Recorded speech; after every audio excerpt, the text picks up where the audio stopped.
أعوذ بالله من الشيطان الرجيم بسم الله الرحمن الرحيم السلام عليكم ورحمة الله وبركاته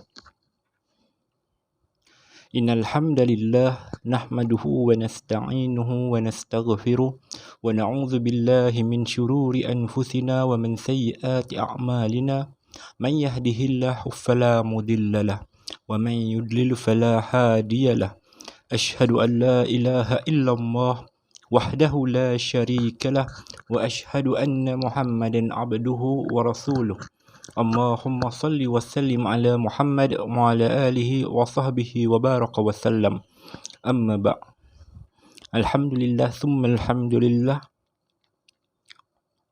Okay, kita sambung lagi PDPR kita untuk kelas pada hari ini. Okay. Kalau pada pembelajaran yang lepas kita dah masuk dalam tajuk akhlak, tajuk pertama dalam bab akhlak iaitu akhlak mulia hiasan diri, yang bercerita tentang akhlak. Okay. InsyaAllah hari ini kita akan sambung dalam tajuk yang kedua dalam bab akhlak, bidang akhlak juga, iaitu pada pelajaran 28. Pelajaran 28 pada muka surat 167, amanah tanggungjawab kesejahteraan. Okay. Yang ada buku boleh buka buku, mana yang tak ada boleh buka buku secara digital. Okey, insya-Allah kita mula. Okey. Amanah tanggungjawab lah. Amanah tonggak kesejahteraan. Okey, amanah tonggak kesejahteraan. Silap tadi. Okey. Apa yang dimaksudkan dengan amanah? Okey, kalau kita tengok secara pemahaman kita lah, disebut amanah, apa yang dimaksudkan amanah? Amanah kita boleh ambil makna lain seperti tanggungjawab. Sesuatu yang diberikan kepada kita untuk kita uruskan. Okay. Itu pemahaman mudah kita lah apa yang dimaksudkan dengan amanah. Tapi kalau dalam buku ni kita tengok apa yang dimaksudkan dengan amanah, dari segi bahasa, amanah bermaksud tunai janji, iaitu melakukan sesuatu yang telah kita janjikan. Itu dari segi bahasa.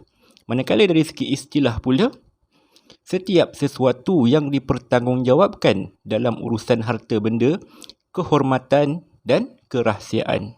Okay. Dari segi istilah, tanggungjawab ni sesuatu yang dipertanggungjawabkan ke atas diri kita. Okay. Sama ada dari segi urusan harta, kehormatan ataupun kerahsiaan. Semua itu dipanggil sebagai tanggungjawab. Mudah kata, apa sahaja yang dipertanggungjawabkan ke atas diri kita, itu adalah amanah. Amanah diri kita. Okay. Tubuh badan kita ini adalah amanah kita yang Allah beri untuk kita jaga. Setiap manusia mesti akan ada amanah yang dipikul oleh diri dia sendiri. Mesti ada. Okay. Tak ada siapa yang terlepas daripada memikul amanah. Tak kira daripada sekecil-kecil amanah sampailah sebesar-besar amanah. Okey, itu yang dimaksudkan dengan amanah. Okey, kita tengok apa dalil yang menyatakan adanya amanah untuk kita. Okey. Kalau dalil Al-Quran dalam surah An-Nisa ayat 58, yang mana firman Allah Subhanahu wa taala, innallaha ya'murukum an tu'addul amanat ila ahliha wa idza hakamtum bainan nasi an tahkumu bil 'adl. Yang mana maksud dia, sesungguhnya Allah Subhanahu wa taala menyuruh kamu supaya menunaikan segala amanah kepada ahli yang berhak menerimanya. Dan apabila kamu memutuskan hukum antara manusia, Allah Subhanahu wa taala menyuruh kamu menghukum secara adil. Okay. Ini adalah dalil yang menunjukkan amanah ni ada pada diri manusia. Di mana Allah telah menyuruh kita untuk berikan amanah tu kepada orang yang ahlinya. Okay. Contoh mudah kalau kita ambil dalam Malaysia ni, kan, mungkin kamu tak terlibat lagi, tapi kamu tahu dalam pilihan raya. Okay, dalam pilihan raya kita nak pilih siapa yang akan diberi amanah untuk dipertanggungjawabkan menjaga negara kita ni. Maka Allah kata, Allah pertanggungjawabkan atas diri kita untuk pilih siapa orang yang amanah, yang berhak untuk melakukan tanggungjawab yang diberikan. Okay. Dan Allah juga kata, bila kamu memutuskan hukum di antara manusia, hendaklah kamu memutuskan dengan adil. Okay. Itu dalil Al-Quran. Manakala daripada hadis, An Abi Hurairah radhiyallahu anhu anna Rasulullah sallallahu alaihi wasallam qala addil amanah ila man i'tamanka wala takhun man khanak. Hadis riwayat Tirmizi dan Abu Daud. Yang mana terjemahannya, Abu Hurairah radhiyallahu anhu menceritakan bahawa Rasulullah sallallahu alaihi wasallam bersabda, tunaikanlah amanah kepada orang yang memberi kamu amanah dan jangan khianat kepada orang yang mengkhianatimu. Okay. Ini hadis yang diriwayatkan oleh Imam Tirmizi dan Abu Daud. Okay, itu dalil. Sekadar untuk pengetahuan kita, dalil supaya kita tahu setiap benda yang kita lakukan ada dalil daripada Al-Quran dan hadis Nabi. Sebab tu kalau kita tengok dalam setiap pembelajaran kita, mesti akan diselitkan dengan dalil. Okay. Semua perkara ni ada dalilnya. Okay. Kita tengok muka surat sebelah. Kepentingan sifat amanah. Apa yang pentingnya sifat amanah ni? Sampai setiap manusia ada amanah yang diberikan kepada diri dia. Apa yang penting sangat untuk kita melakukan amanah yang telah diberikan kepada diri kita? Okey. Kepentingan sifat amanah ini, yang pertama, pengurusan baik dan lancar. Okay, pengurusan baik dan lancar.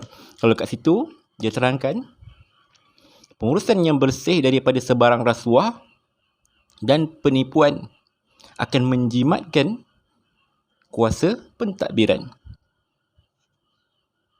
Bukan menjimatkan, menjimatkan kuasa pentadbiran. Perkhidmatan dapat diberikan dengan lebih baik, cekap dan sempurna. Kualiti dan produktiviti negara juga akan meningkat. Okay, kualiti dan produktiviti negara akan meningkat. Okay.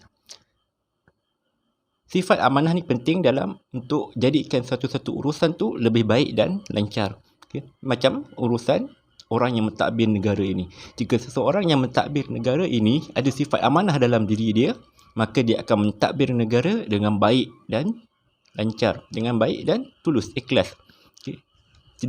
Takkanlah akan berlaku bila seseorang tu seorang yang amanah, tidak akan berlaku salah guna kuasa dalam satu-satu pentadbiran, tidak akan berlaku rasuah, tidak akan berlaku benda-benda yang mengkhianati amanah yang diberikan oleh rakyat kepada pemimpin negara. Tapi hari ini kalau kita tengok dalam mana-mana negara, pemimpin yang diangkat sebagai pemimpin kita ada dalam kalangan mereka yang mengkhianati amanah yang telah diberikan oleh rakyat. Okay, kita tak payah tengok jauh kat Malaysia sendiri, benda tu pun ada yang berlaku. Okay, rasuah ni benda yang seakan-akan hari ini benda yang biasa sangat berlaku, rasuah. Orang nak dapatkan kuasa hanya dengan rasuah orang. Okay. Jadi kita anak kata diberikan rezeki kepada kita untuk menjadi seorang pentadbir, menjadi seorang pemimpin, maka ingat, amanah itu benda yang sangat berat. Jangan sekali-kali kita sia-siakan amanah yang diberikan oleh Allah kepada kita. Okey, itu yang pertama. Yang kedua, dipercayai dan disenangi. Orang yang amanah mudah mendapat kepercayaan ramai. Hal ini dapat dilihat pada diri Rasulullah sallallahu alaihi wasallam yang sangat dipercayai dan disenangi oleh masyarakat Arab jahiliyah sejak sebelum kerasulan baginda. Sekalipun mereka tidak beriman, mereka tetap mengamanahkan barang berharga untuk disimpan oleh baginda. Okay. Orang yang ada sifat amanah dalam diri dia, orang mudah untuk percaya kepada dia. Okay. Orang mudah untuk percaya kepada dia. Sebab apa? Kita tahu dia ni tidak akan khianat dengan amanah yang diberikan. Orang yang amanah ni, kalau kita berada dengan dia, dia tidak akan khianat dalam apa-apa perbuatan, dalam apa-apa perhubungan. Okay. Kalau dalam ni dibagi contoh sebagai contoh paling mudah untuk kita, Rasulullah. Okay. Rasulullah, kalau kita tahu gelaran bagi Rasulullah adalah Al-Amin. Okay. Al-Amin. Rasulullah ini sejak daripada lahir sampailah sebelum menjadi Rasul, orang Arab kenal dia sebagai seorang yang dipercayai. Okay. Kalau kita lihat dulu contoh dalam peristiwa peletakan Hajarul Aswad, pada tahun 30 lebih sebelum umur Nabi. Waktu tu umur Nabi 35 ataupun something 30 lebih. Yang mana pada waktu itu berlaku banjir besar dekat Mekah. Mekah ni jarang banjir. Tapi pada waktu tu berlaku banjir besar di Mekah sehingga mengakibatkan Kaabah runtuh. Kaabah yang kita tengok sekarang ada pernah runtuh suatu ketika dulu pada zaman Rasulullah. Jadi bila Kaabah runtuh, Maka diorang yang ada di Mekah, orang Arab pada ketika itu kumpul duit ramai-ramai untuk bina semula Kaabah. Seperti cerita yang selalu kita dengar, di mana lepas siap Kaabah dibina, maka proses yang terakhir adalah meletakkan Hajarul Aswad. Bila mana nak letakkan Hajarul Aswad, semua orang petikai, bergaduh. Siapa yang nak letak? Sebab masing-masing ada ego, sebab diorang yang nak letak. Sebab apa? Diorang tahu Hajarul Aswad ni satu batu yang sangat berharga. Sebab tu dia letak di penjuru Kaabah. Bergaduhlah masing-masing kaum-kaum yang ada di sekitar Mekah. Maka apa jalan penyelesaiannya? Orang Arab Mekah pada ketika itu sepakat, besok lelaki pertama yang masuk ke dalam masjid ni, dialah yang akan kita pertanggungjawabkan untuk tentukan siapa yang layak untuk meletakkan Hajarul Aswad ni. Dan keesokan pagi, bila mana diorang tunggu, orang pertama yang datang masuk ke dalam Masjidil Haram adalah Rasulullah SAW. Seperti juga cerita yang biasa kita dengar, Rasulullah dah hampar dia punya serban, baginda hampar serban baginda, letak Hajarul Aswad di atas, di tengah-tengah serban tu, dan minta semua suku kaum, ketua-ketua kaum yang berada di Mekah pada ketika itu untuk memegang penjuru kain dan diangkat bersama-sama. Kemudian Rasulullah yang meletakkan Hajarul Aswad di penjuru Kaabah itu. Kenapa dia orang sepakat untuk terima Rasulullah? Sebab dia orang tahu Rasulullah seorang yang dipercayai. Hatta ketika Nabi dah menjadi Rasul sekalipun, orang Arab Jahiliyah, bila mana diorang nak simpan barang, diorang ada barang yang berharga, diorang nak simpan, diorang akan bagi kepada Rasulullah untuk Rasulullah simpan. Dan benda ni memang berlaku sampailah ke akhir hayat Nabi. Rasulullah ni seorang yang dipercayai apabila kita suruh dia menyimpan barang. Walaupun pada waktu tu orang Arab Jahiliyah, dia belum beriman, tetap diorang percaya Rasulullah ni seorang yang dipercayai. Itu yang kedua. Yang ketiga, tanda orang beriman. Tidak sempurna iman seseorang yang tidak memelihara amanah. Orang yang mengkhianati amanah tergolong dalam kalangan orang munafik. Orang munafik dijanjikan siksa azab neraka Jahannam oleh Allah. Sifat amanah lah ada sifat seorang yang beriman. Sesiapa yang mengaku diri dia beriman, maka dia perlu ada sifat amanah dalam diri dia. Jangan jadi seperti munafik, yang mana munafik ini tidak ada sifat amanah dalam diri dia, bermuka-muka. Itu yang ketiga. Dan yang keempat, mudah melintas titian sirat. Seperti yang kita tahu, di akhirat kelak, bila mana kiamat berlaku, semua yang ada di atas muka bumi ini hancur. Orang yang hidup di atas muka bumi ini akan mati. Maka pada ketika itu habislah semua orang di atas muka bumi ini mati. Kemudian ditiupkan sangkakala yang kedua, bangunlah semua orang yang ada di atas muka bumi ini, bermula daripada zaman Nabi Adam sampailah di penghujung zaman. Bangkit, diorang menunggu apa? Diorang pergi ke mahsyar. Kita akan pergi ke mahsyar untuk berhimpun beramai-ramai, menanti pengadilan daripada Allah Subhanahu Wa Taala. Dan di antara benda yang berlaku pada ketika itu adalah penghakiman Allah untuk semua umat manusia dan titian sirat untuk kita lalui. Orang yang amanah ini, dia akan mudah untuk melintasi titian sirat. Yang mana titian sirat ini dilintasi, jika berjaya untuk kita lintasi, akan sampai ke syurga.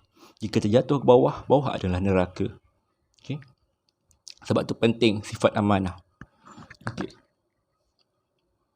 Itu empat poin penting. Kenapa pentingnya sifat amanah? Pengurusan yang baik, dipercayai oleh semua orang, tanda orang yang beriman, dan mudah untuk kita melintasi titian sirat. Penting sifat amanah dalam diri kita. Kita tengok yang seterusnya. Cara mengamalkan sifat amanah dan implikasi tidak amanah. Macam mana kita nak bersifat dengan sifat amanah? Macam mana kita nak beramanah? Dan apa implikasi ataupun implikasi ni apa bahasa Melayu yang mudah? Sebab implikasi ni bahasa orang putih. Implikasi ni kesan. Apa kesan seorang yang tidak beramanah? Kita tengok ke situ. Amanah terhadap diri. Amanah terhadap diri kita sendiri. Macam mana cara nak mengamalkan sifat amanah untuk diri kita? Dengan mematuhi suruhan dan larangan Allah. Itulah tujuan kita atas muka bumi ini. Allah jadikan kita sebagai khalifah di atas muka bumi ini. Allah hidupkan kita untuk beribadah kepada Allah. Kita patuhi apa yang Allah suruh dan tinggal apa yang Allah larang. Itu sifat amanah pada diri kita. yang telah Allah berikan kepada kita bermula daripada kita baligh. Sebab tu orang yang baligh digelar sebagai mukallaf, iaitu orang yang dipertanggungjawabkan, yang mana Allah akan beri tanggungjawab kepada dia yang dia tak dapat sebelum tu. Ni orang yang tidak baligh, yang belum baligh, kanak-kanak, dia tak akan dapat tanggungjawab daripada Allah. Tapi once dia baligh, dia akan dapat amanah. Dan amanah tu kita perlu jalankan. Itu yang pertama. Yang kedua, memelihara penampilan diri. Orang yang amanah sentiasa jaga penampilan diri dia. Supaya apa? Supaya orang tak pandang buruk pada diri dia. Itu sifat orang amanah. Yang ketiga, berdisiplin dan mematuhi peraturan. Orang yang amanah, bila mana di satu-satu tempat ataupun dalam semua hal kehidupan dia, dia akan mematuhi peraturan. Tak kira lah di mana. Di rumah, kita ada peraturan-peraturan kita di rumah. Maka orang yang amanah akan patuhi peraturan dalam rumah. Orang yang amanah apabila berada di sekolah, dia akan patuhi peraturan-peraturan yang ada di sekolah. Hatta di dalam dunia ni, kita ada peraturan yang telah ditetapkan pada diri kita. Kita tak boleh nak buat sesuka hati. Di mana sahaja mesti ada peraturannya. Maka orang yang amanah, dia akan mematuhi peraturan-peraturan ini. Itu yang ketiga. Yang keempat, bersungguh-sungguh dan rajin. Orang yang amanah ini, dia sentiasa bersungguh dan rajin dalam melakukan sesuatu. Sebab apa dia amanah? Dia tahu dia telah diberikan satu amanah untuk menjalankan sesuatu perkara. Maka dia akan bersungguh-sungguh untuk melakukan amanah yang diberikan dan akan rajin. Itu amanah terhadap diri kita sendiri. Amanah terhadap diri kita. Apa implikasi kalau kita tak amanah pada diri kita sendiri?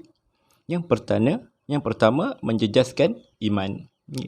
Menjejaskan iman kita. Sebab apa? Allah berikan amanah kepada diri kita. Jika kita tidak melakukan amanah yang diberikan, akan menjejaskan iman kita.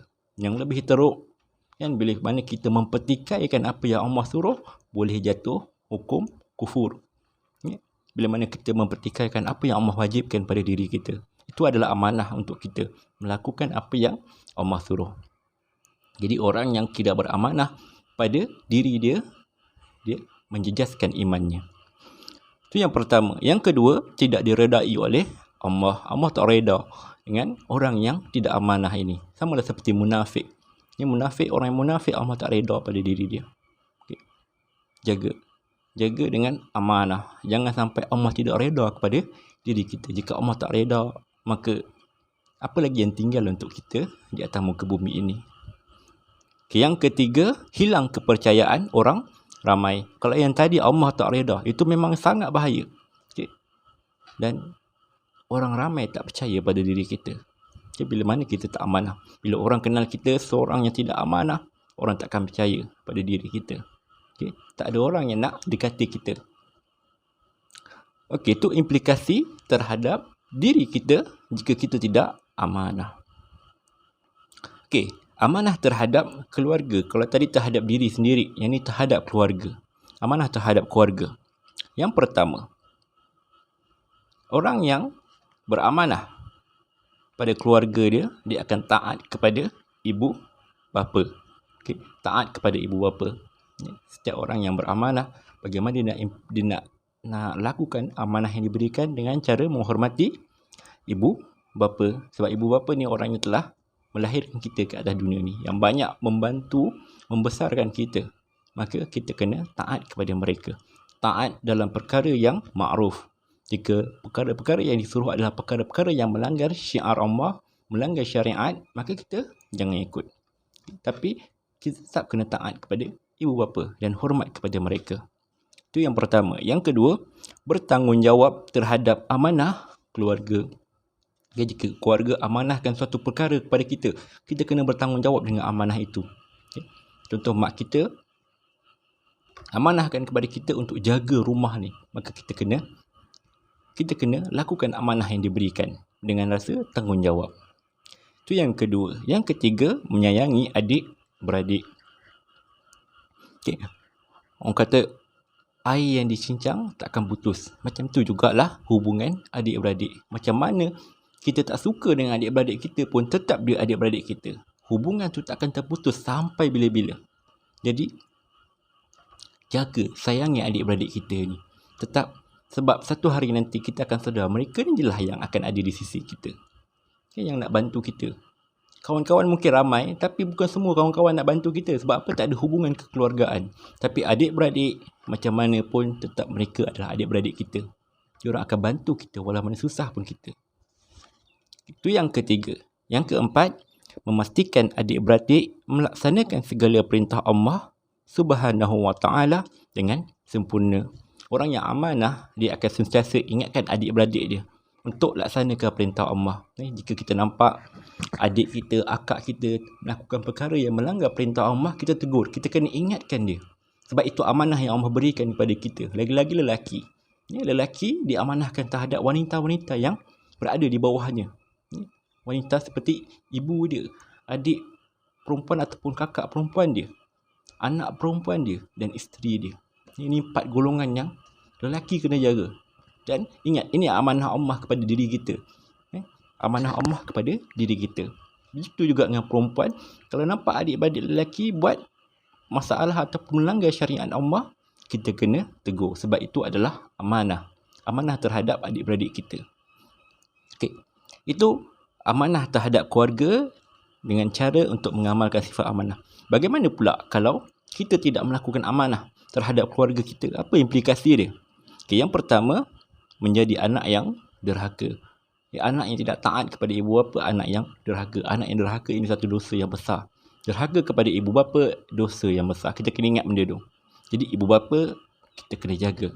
Kita kena hormat mereka dan taat kepada mereka. Yang kedua, mencemarkan nama baik keluarga. Orang yang tidak amanah ni, bila orang tahu dia ni tidak amanah, mencemarkan nama baik keluarga. Kita tak nak dengar sampai orang kata, ui dia ni anak orang ni, anak orang ni. Kan? Sebab bila orang-orang sekeliling, bila dia, contoh macam orang kampung lah, dia nampak kita buat benda tak elok, dia akan kata, oh dia ni lah anak orang tu. Dia tak sebut nama kita, dia akan sebut nama bapa kita.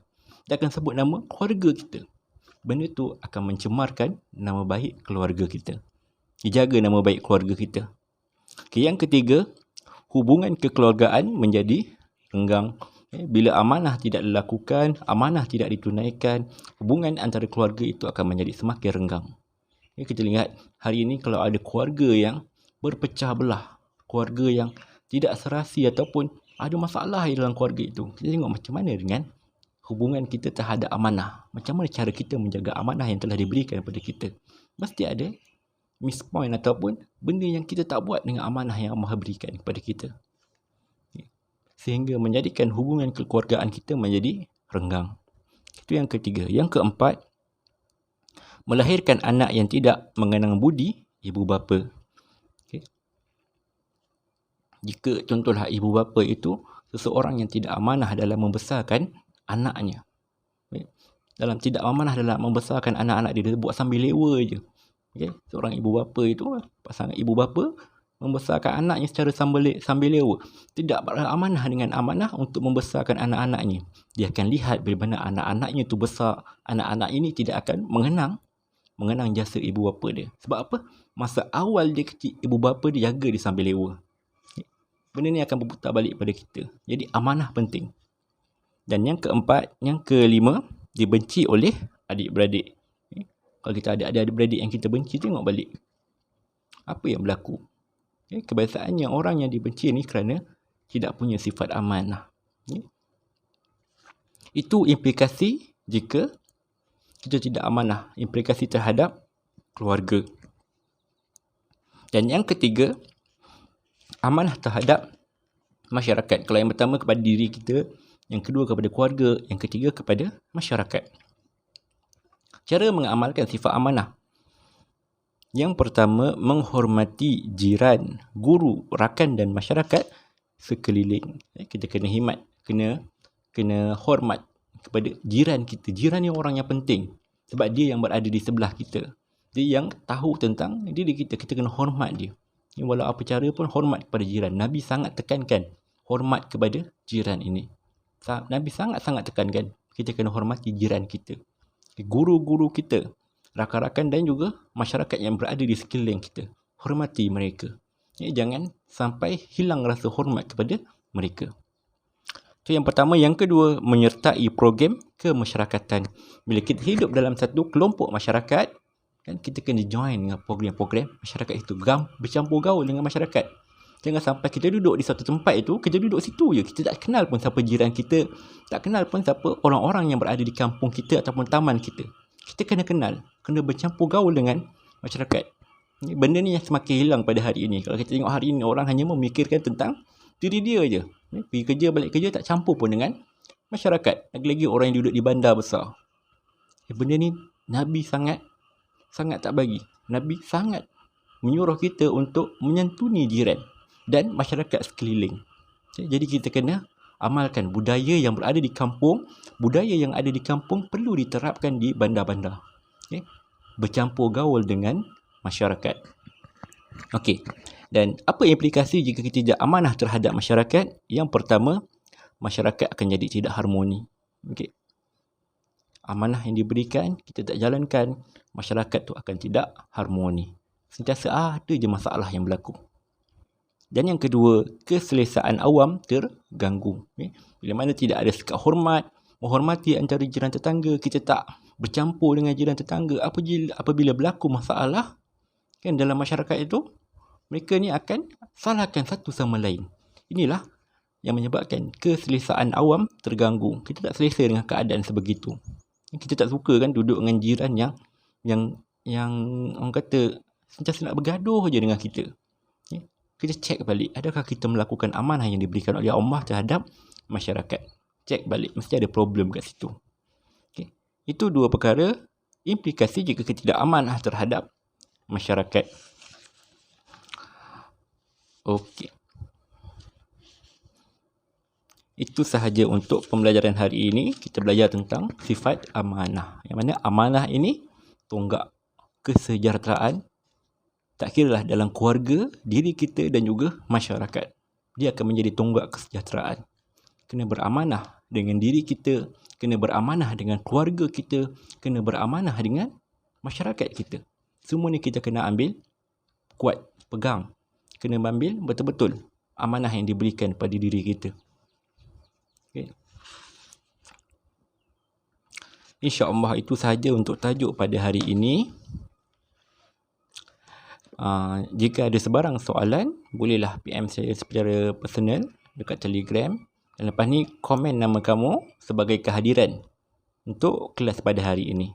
Okay, insyaAllah. Aqulu qawli hadza wa astaghfirullahal azim li wa lakum. Wassalamualaikum warahmatullahi wabarakatuh.